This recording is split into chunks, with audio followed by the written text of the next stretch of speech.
Entrepreneur, Marine, and 2018 GOP gubernatorial candidate John Warren is detailing leadership lessons in a new book called Lead Like a Marine. I talked one-on-one with John about this book for this edition of Quintin's Close-Ups. And if you haven't already, subscribe to my YouTube channel and like Quintin's Close-Ups on Facebook. John Warren, welcome to Quintin's Close-Ups. Thanks for having me. It's great to be with you. Oh, I appreciate it greatly. Needless to say, you are a successful entrepreneur, a Marine, a husband, and a father. And of course, you are the current CEO of Gem Mining. In addition to all of that, of course, you are the former founder and CEO of Lima One Capital, a specialty mortgage finance company that has grown into one of the largest lenders for residential real estate investors and home builders in the country. And of course, we all know in 2018, you were a GOP gubernatorial candidate that forced South Carolina Governor Henry B. Master into a runoff, as you know. And now you are the author of Lead Like a Marine, saying that you want to share leadership lessons that you learned from military service in the business world. Let me ask you this, John. Why lead like a Marine? Why now? Well, my wife had been encouraging me to write down my combat stories for our kids for a long time. And I was busy with work. I was busy with politics. And also just felt like the story didn't have a good conclusion. There were a ton of interesting, great, well-written books on the Iraq War. And I think mine needed something more. And I think when we sold Lima One Capital in 2019, it just kind of became a unique story at that point to kind of chronicle our story from Ramadi all the way through building a business, because, you know, we faced what a lot of veterans face, which is no one wanted to hire us. You know, I wish I could tell you I came out of the Marine Corps and had this grand vision of immediately what I was going to do, but I really started Lima One Capital because I didn't see a lot of opportunities. No one wanted to hire me. They said I didn't have any, quote, industry experience. So, building that company, building it with my company gunnery sergeant from Iraq, who was a 22-year retired master sergeant in the Marine Corps from New York. I thought it was a unique story, and that was kind of why the timing happened the way it did. And from your time in the Marine to right now, John, what is the biggest difference in your mind about that experience? Well, people ask me all the time, what do you think about when you think about the Marine Corps? And, you know, I wake up in cold sweats like, did I make it all up? You know, it seems like in some ways so long ago. I mean, 9/11 happened over 20 years ago. I was giving a talk on 9/11, and it was shocking to me that the vast majority of people going into the military today weren't even born when 9/11 happened. So in some ways, you know, my Marine Corps experience seems so long ago, but then in other ways, it seems like yesterday, especially when I started talking to someone that I served with. The relationships that we formed in the Marine Corps, especially in Ramadi, Iraq, it was just a unique experience. And it's probably why I wouldn't trade those 7 months for any other time period in my life. So, John, let me ask you, fast forward to now, how exactly are you leading like a Marine? Well, I think it really starts with core values. You know, the Marine Corps, and we try to talk about this in the book, the Marine Corps on day one, more than anything, preaches its core values, honor, courage, and commitment, and what those things really mean. And I think us as a society, we need to start talking more about core values, try to talk about it with our families, try to talk it with our schools, our businesses, our charities. I think core values is the foundation of everything. So, you know, I'm trying to lead like a Marine by working with integrity, working extremely hard, trying to build strong teams. We talk about this in the book, building strong teams and uniting people as opposed to dividing people. And I think the Marine Corps way is a successful way to do business, to do life, to do charities, to do coaching events, coaching teams. And that's what I'm trying to do right now. And how, John, exactly can you assemble a fire team by uniting and not dividing? Well, I mean, I think this is probably the most applicable thing to all of our society right now. I think if you look across everything about society, whether it's the media, whether it's our elected officials, all these different groups are really trying to divide us. And they're saying, for example, you and I, we're so different because our skin color is different. Or they're saying we're so different because you live in Charleston and I live in the upstate. And I think the thing that I was raised with by my parents, and I think the Marine Corps really stresses this, is let's look at what unites us. And oftentimes it's the shared core values. When we were in the Marine Corps, I mean, nowhere is there more diversity present than the Marine Corps. And I think it really works, and it can be a great example of what our country needs to return to, which is stressing the shared core values and really not dismissing our differences, but not focusing on them. You know, in our company of Marines in Lima Company, I don't think it's unique. It may be unique to society, but we had a Mexican descendant being the company commander. We had a good old boy, white guy from Missouri as the XO. We had black platoon sergeants. We had Hispanic platoon sergeants. We had white Irish Catholics from New York. We had white Southern Baptists from South Carolina. There was so much diversity, but the reason we were so close, it wasn't because of our diversity. We were all patriots. We all had the shared same core values. And more than anything, we saw each other as Marines, and we respected one another. And I think society needs to get back to that. And I had the blessing with my family to come and visit Greenville for the first time in June and loved it up there, especially Liberty Bridge. But let me ask you this. What else should this country return to when it comes to shared core values? Well, I mean, I think more than anything, we're all Americans, right? I mean, we should all love our country. It may not be perfect, and we should all strive in our certain ways to improve it. But I think, you know, there's a reason why millions and millions of people across the world would do anything to get here. I mean, think about what was going on with the Afghanistan withdrawal. People were literally trying to hang on a wing or hang on to a wheel of a C-130 to try to get to America. And I think what unites us is we're all Americans, and we live in an amazing place with so many freedoms, and we've got to really remember that. And when you go back to obviously the philosophy of the Marine Corps, what is the biggest difference with that? With the philosophy versus the shared core values in your mind? What do you mean, the philosophy of what? The Marine Corps, I'm sorry. Well, I mean, the Marine Corps really just stresses the core values. So, I mean, what you're fighting for is honor, courage, and commitment. They're talking about the lineage of the Marine Corps. You know, I mean, at OCS, most people don't realize this, but at Officer Candidate School, we never fired in the first 10 weeks of training. We never fired a live round. It's all about indoctrination of here's what the Marine Corps is about. Here's our history. Here are core values. And then really determining your leadership ability and stressing you out a little physically and mentally. But I think it's all about the core values. When you think about leadership abilities today, John, what exactly is missing? Where to begin? I mean, I think we have a breakdown of leadership in almost every aspect of society. I mean, institutional breakdown is occurring in politics at every level, at the corporate business level, at banking. You know, for the first time, we see, you know, the Department of Justice, the FBI, everyone is questioning all these different institutions. And I think one of the problems is, you know, I talk about this often. When you look at leaders, real leaders that are very successful, accomplished, they have usually three things.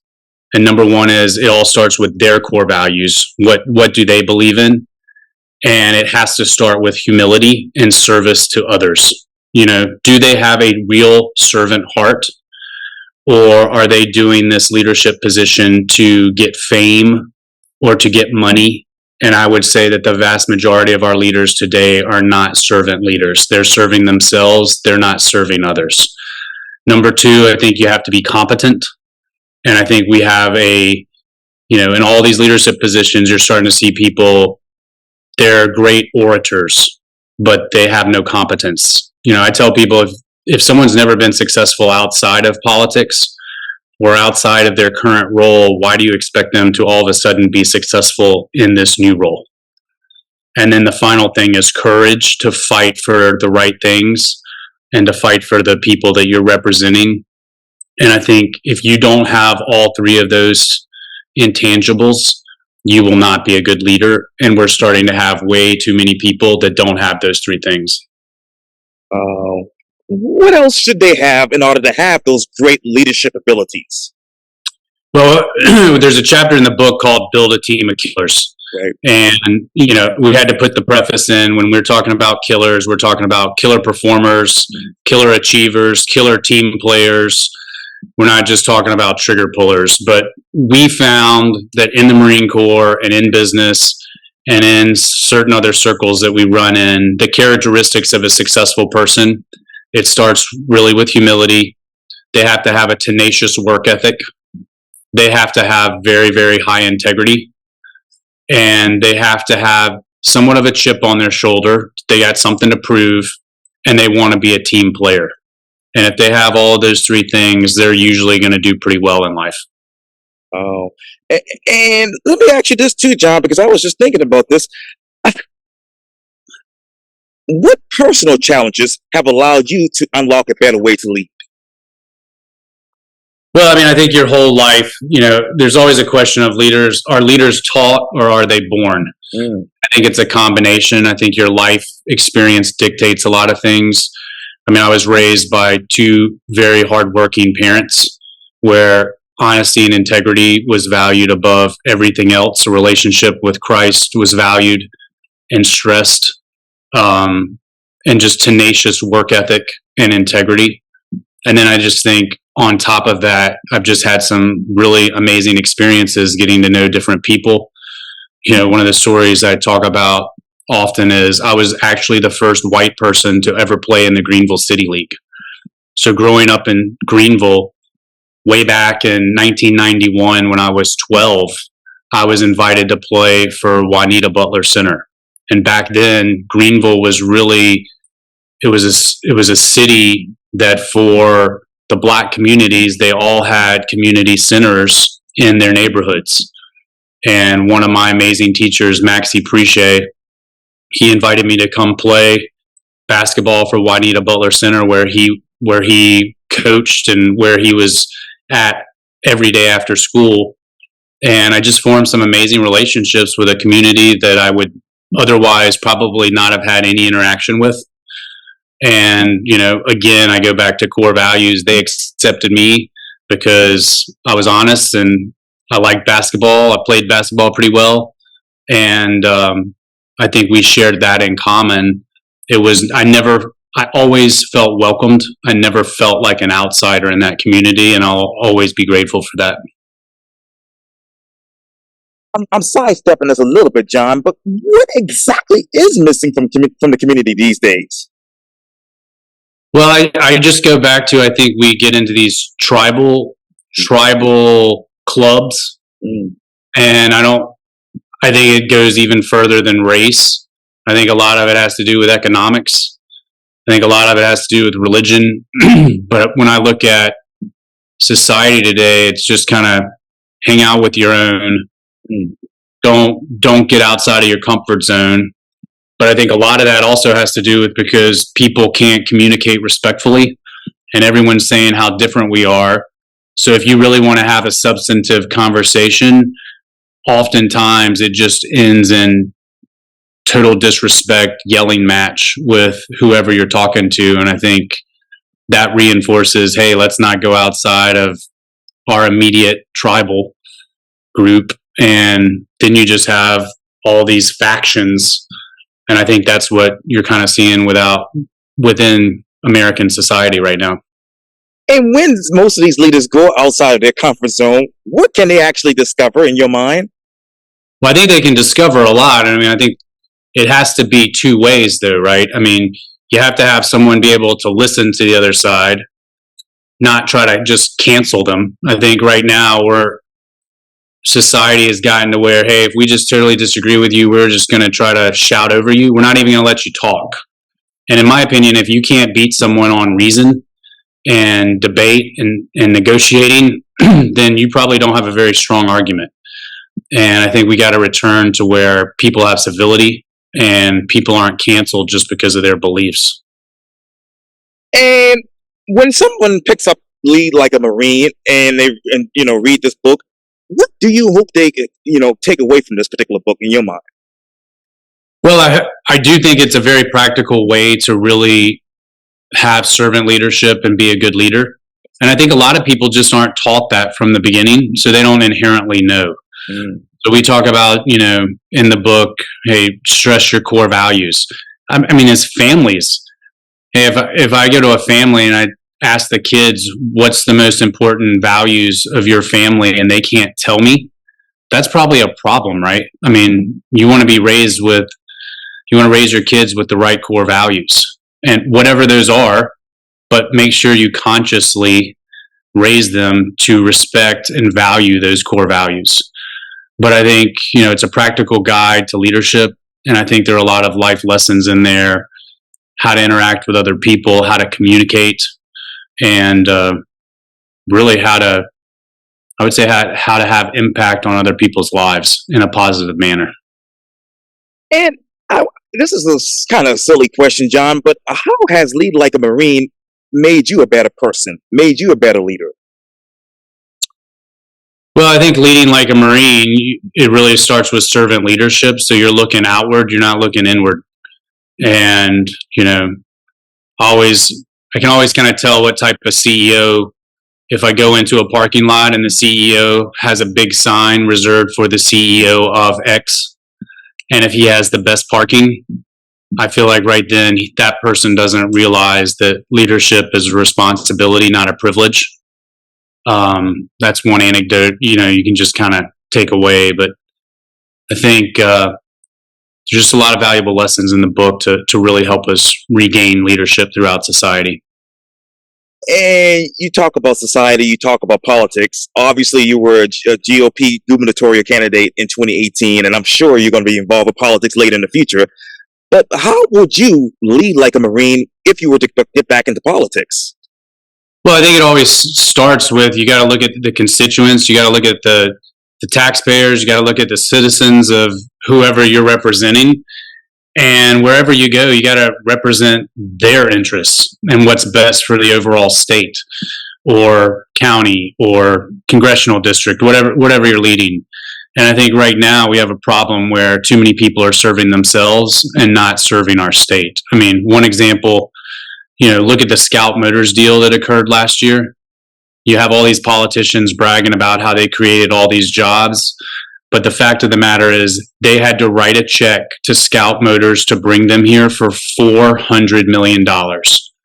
So ultimately what that means is our economic conditions in South Carolina are so poor for the rest of us, all the small business owners, you and I, the economic conditions are so bad to bring outside jobs here, we have to give away the farm. And you and I and all the other taxpayers are actually subsidizing Scout Motors to come here. Now, Scout Motors, they don't have to hire one South Carolinian.